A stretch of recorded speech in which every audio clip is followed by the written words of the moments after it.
The humid Louisiana heat clung to Silas like a sticky embrace as he paddled his small boat through the winding bayous. The air was thick with the scent of cypress trees and damp earth, a familiar aroma that always brought him a strange sense of calm. But that afternoon, something felt different. There was a discordant note in nature's symphony.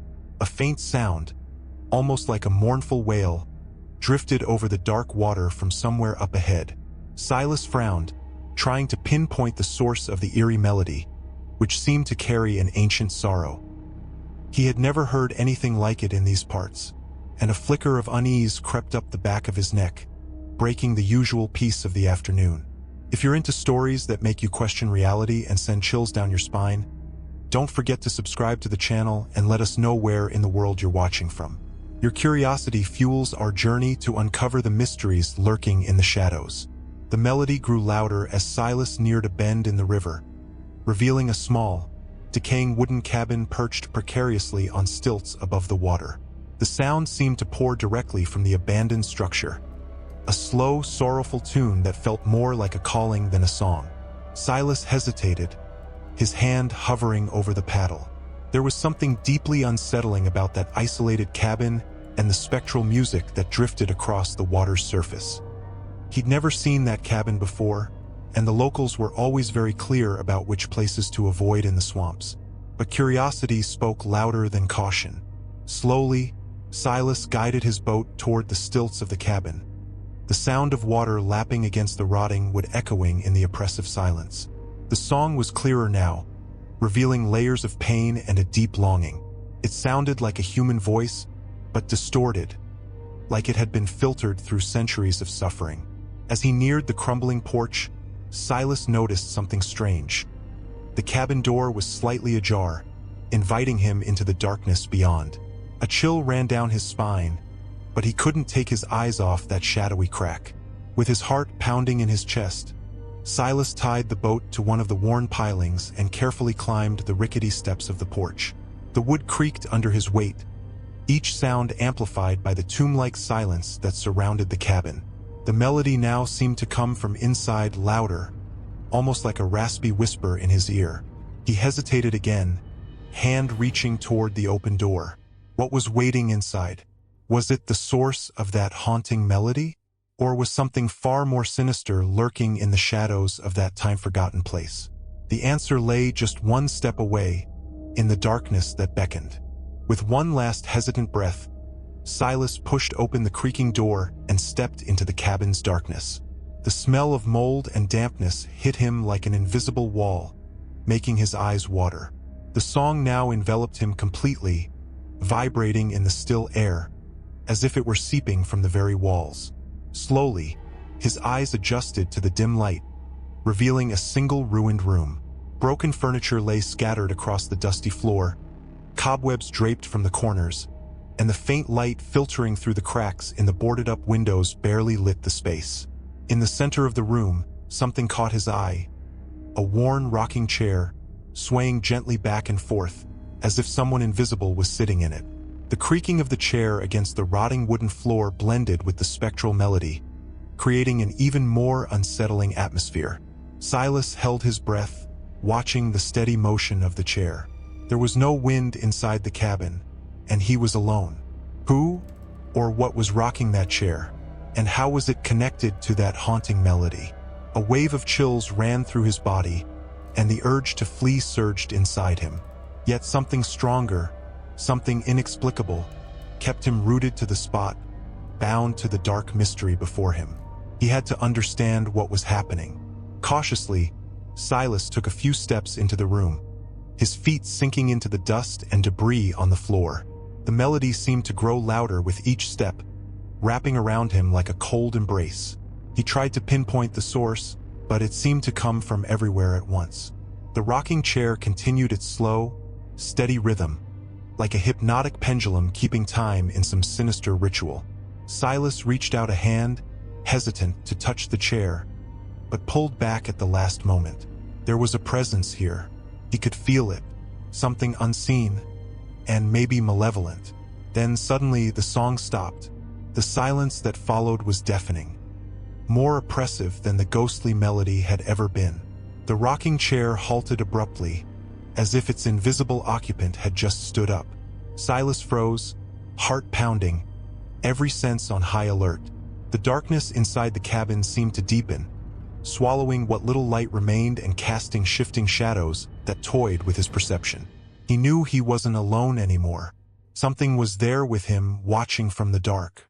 A slow, ragged breath reached his ears, coming from a shadowy corner of the room. What was hiding in that darkness? And what would happen if he dared to find out?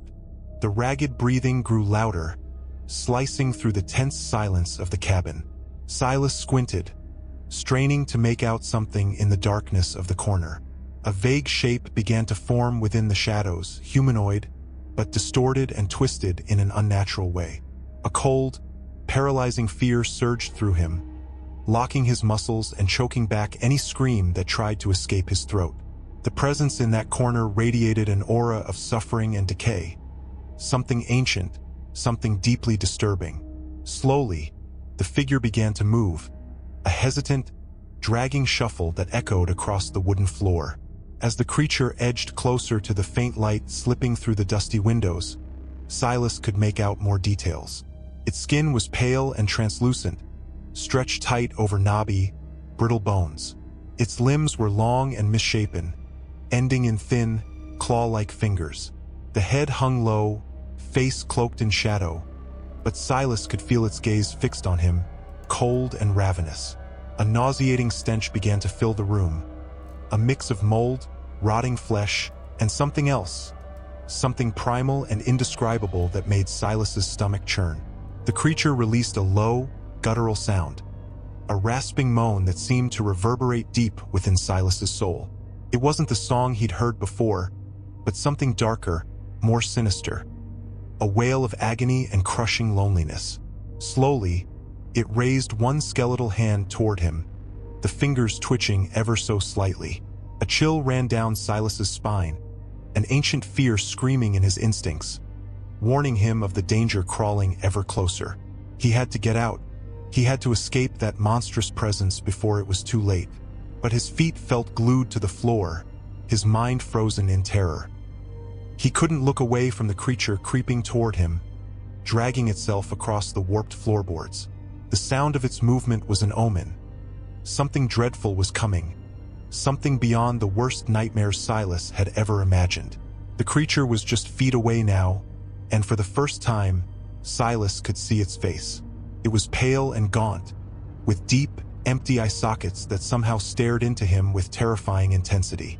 Then it opened its mouth.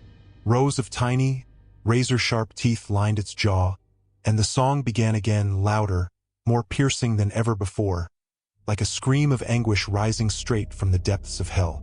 The piercing sound of the song invaded Silas's ears, stabbing into his eardrums and making his head throb. It was a cacophony of pain and despair, amplified by the cabin's confined space.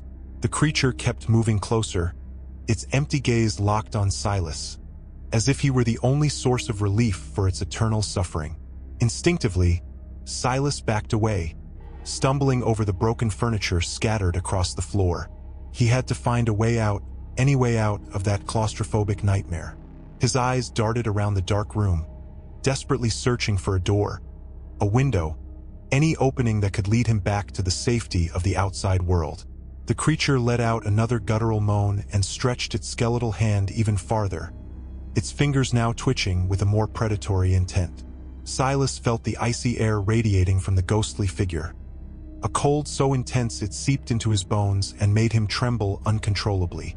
He tried to scream, but his voice was trapped in his throat, paralyzed by sheer terror. His mind struggled to make sense of what he was seeing. That thing, it didn't seem to belong to this world. It was an abomination, a manifestation of something ancient and dark that haunted this cursed place. In a desperate act, Silas grabbed the first object within reach, a rusted iron candelabrum resting on a decaying table. With a hoarse cry, he hurled it at the creature. The heavy metal struck its thin torso with a dull thud, but the creature didn't flinch. It merely staggered slightly, its empty eyes never leaving Silas. The song stopped for a brief, suffocating moment, replaced by a silence even more threatening. Then, the creature let out a shrill, screeching cry, like the death rattle of a crow, and lunged towards Silas. Panic overtook him as the thing charged. He stumbled backward, desperately trying to keep distance between himself and the horror closing in. The creature's claw-like fingers grazed his arm, tearing through his shirt and leaving a burning streak across his skin. The stench radiating from its body was overwhelming, putrid and vile, making Silas gag. He knew he couldn't fight it. His only chance was to escape, to flee from that damned cabin before it swallowed him whole. With one final burst of strength, he turned and ran toward the door he had entered through, stumbling over the wreckage and praying it was still open. The creature was right behind him, its dragging footsteps echoing in his ears like the harbinger of death. Silas stumbled toward the door, his lungs burning and terror freezing his veins. He could hear the creature's dragging footsteps just behind him, each sound pounding in his ears like a funeral drum. His fingers found the cold, rusted doorknob and twisted it frantically. The door creaked open, revealing the faint light outside, the fragile promise of freedom. Without hesitation, Silas hurled himself through the doorway, collapsing awkwardly onto the rickety porch. He scrambled to his feet, ignoring the pain in his knees, and looked back. The creature stood in the doorway, its dark silhouette framed by the gloom within. The song began again, fainter now, yet still heavy with suffocating sorrow. Its empty eyes seemed to follow Silas, even in the deepening twilight. He didn't wait another second. He leapt off the porch, landing hard in the sticky mud below. A sharp pain shot through his ankle, making him groan, but adrenaline and fear drove him forward, toward his boat.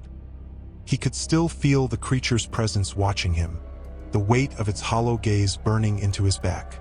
The faint melody lingered in the air, a chilling reminder of the horror he had just escaped.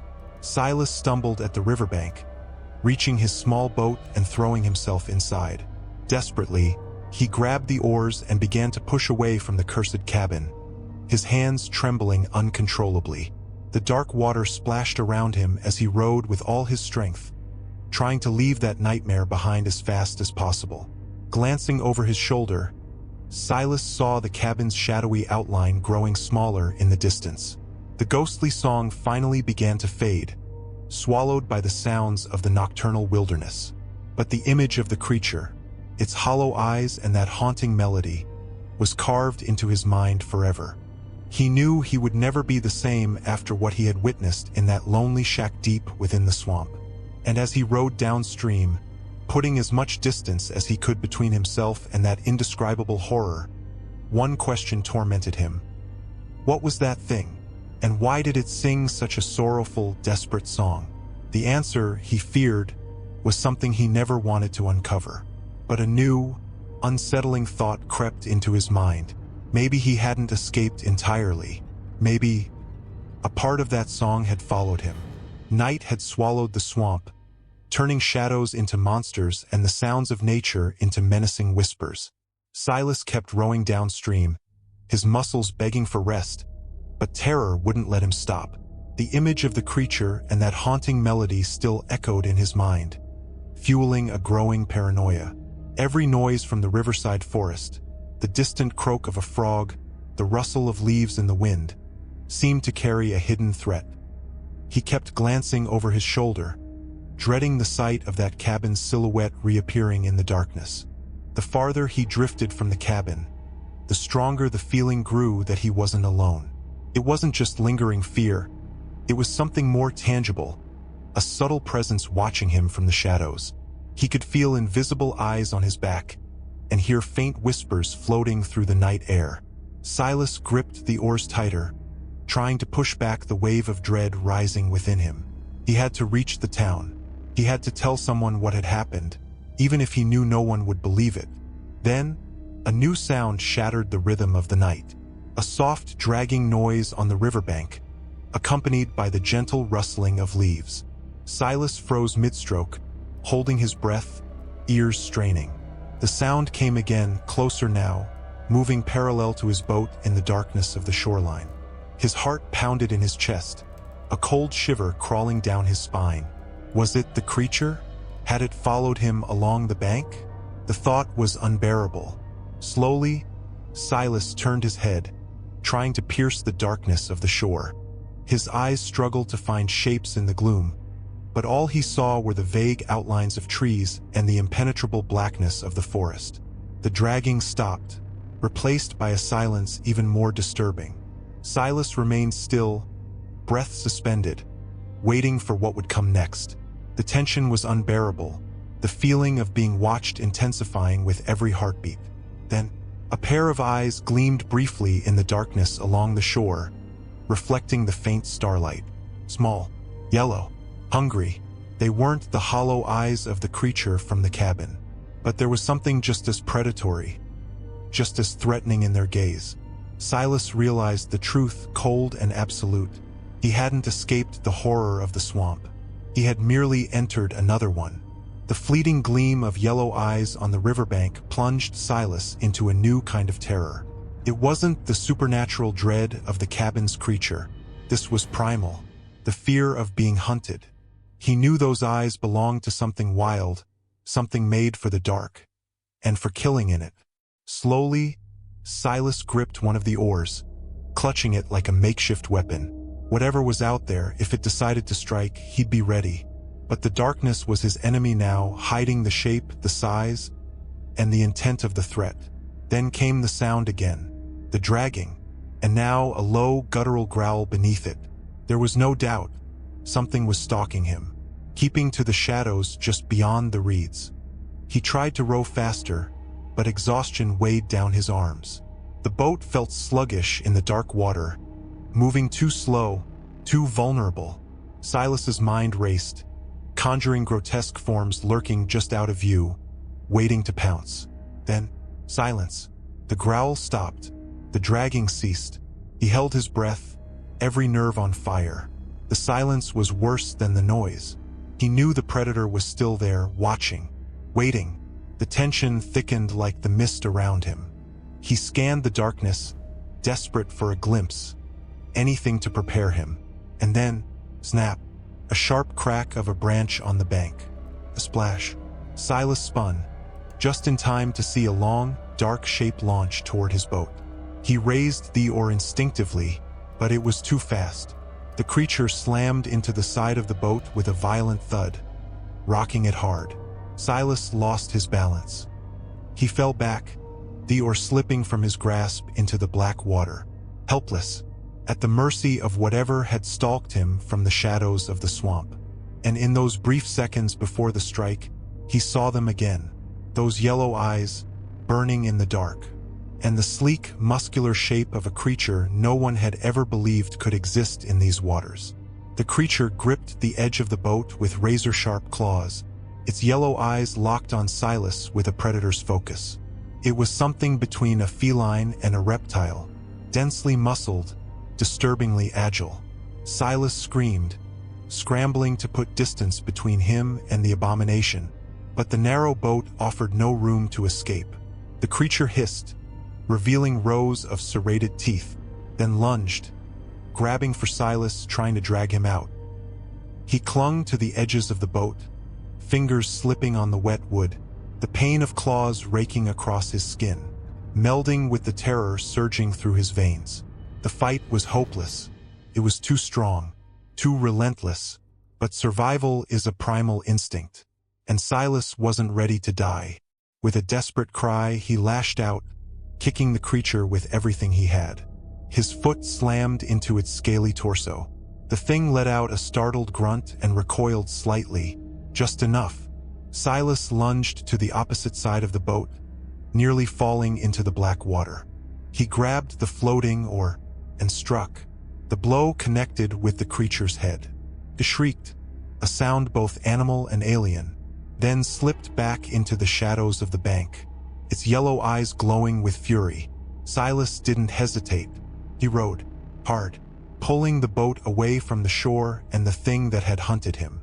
Behind him, he could still hear it, snarling, scraping through the underbrush, matching his pace just out of sight. He wasn't safe. Not yet. That thing was fast, relentless, And this swamp, this darkness, was its home.